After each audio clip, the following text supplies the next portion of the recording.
What's up, folks? Welcome back to the channel, and I'm excited to share with you a swim jig hack that I discovered a while back, but I was just sitting around the house. It's cold, it's winter time, and I remembered that I needed to do a video on this and just share it with you. This is something that Daniel T sent my way.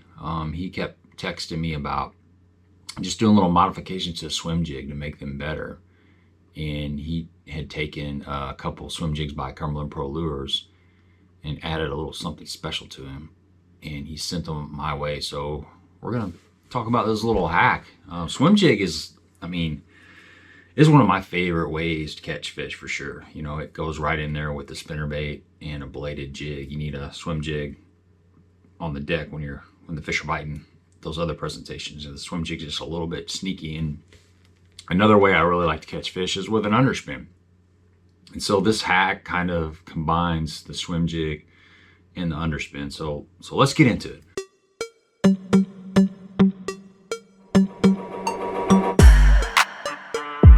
One of the scenarios that I discovered that works great for this swim jig hack is I was fishing with my buddy Doug, and we were targeting some shallow bass around brush piles. And I was getting bites on this little underspin.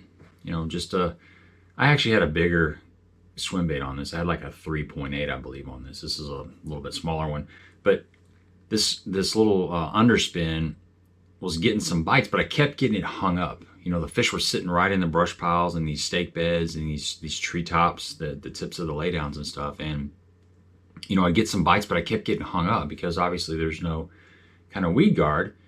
And when I was driving home after that day of fishing, I got to thinking, and I remembered this swim jig hack that Daniel had sent my way. So it's a pretty cool little deal. And I rigged it up, and the next time I was out there on that same lake, I started catching them. I was able to like pull it through the brush and the stake beds a whole lot better. I don't know all his veins. There he is. Get him? Yep.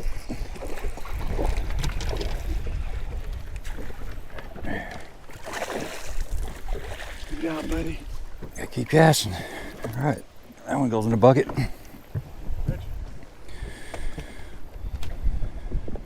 I hit that thing 4 times. Is that something? Yep. They're in there, they're just being stubborn. Yeah. Yeah, he ate it like he's supposed to. Shout out to Daniel T for making me these little swim jigs. Let's see.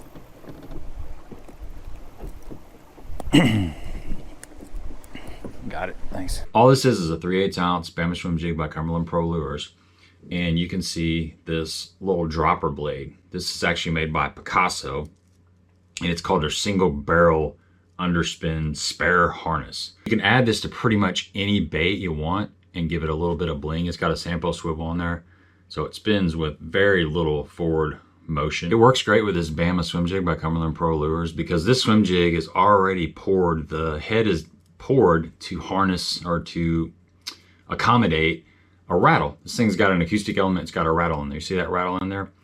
And it's already set up to take that same kind of harness. So I've got one here that I took the rattle off. You can see the way this lead is poured. There's a space.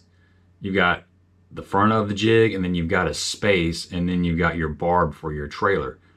Most swim jigs are just going to have that barb, and it gets really cramped in there once you get your trailer on there. It's kind of hard to get anything in front of that. So that's what's cool about this design. There may be some other ones out there like that, and I'm just showing you this bait because this is already set up and ready to go for that underspin harness if you want to add it.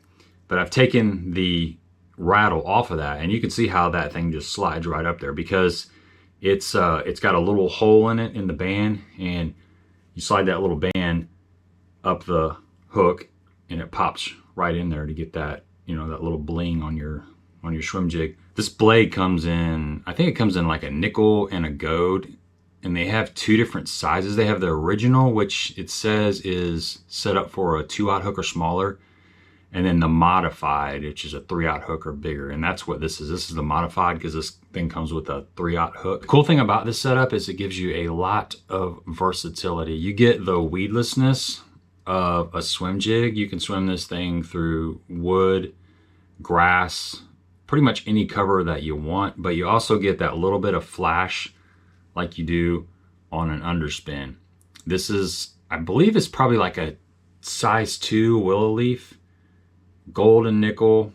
With the shad, I kind of like the nickel, and even though that's a gold, but if you're throwing something that's kind of bluegill-esque, the gold is certainly the way to go. And he sent me several different ones of these. I wasn't able to find them for this video, but you can probably match this little blade up with just about any swim jig out there. But like I said, you might get crowded up here towards, you know, the band of the skirt and the trailer. But I'm thinking you can probably pull it off. But this is already kind of set up for that, so you can check this jig out if you want. But rig some of these up, throw them around. Let me know what you think about this little hack. I just thought I'd share it with you because it won't be long. It's cold right now, but we're coming into that pre-spawn period, and once that water gets up there around 52, 53, swim jig is a great way to generate some bites. So give me a thumbs up if you appreciate the content, and a subscribe would be greatly appreciated.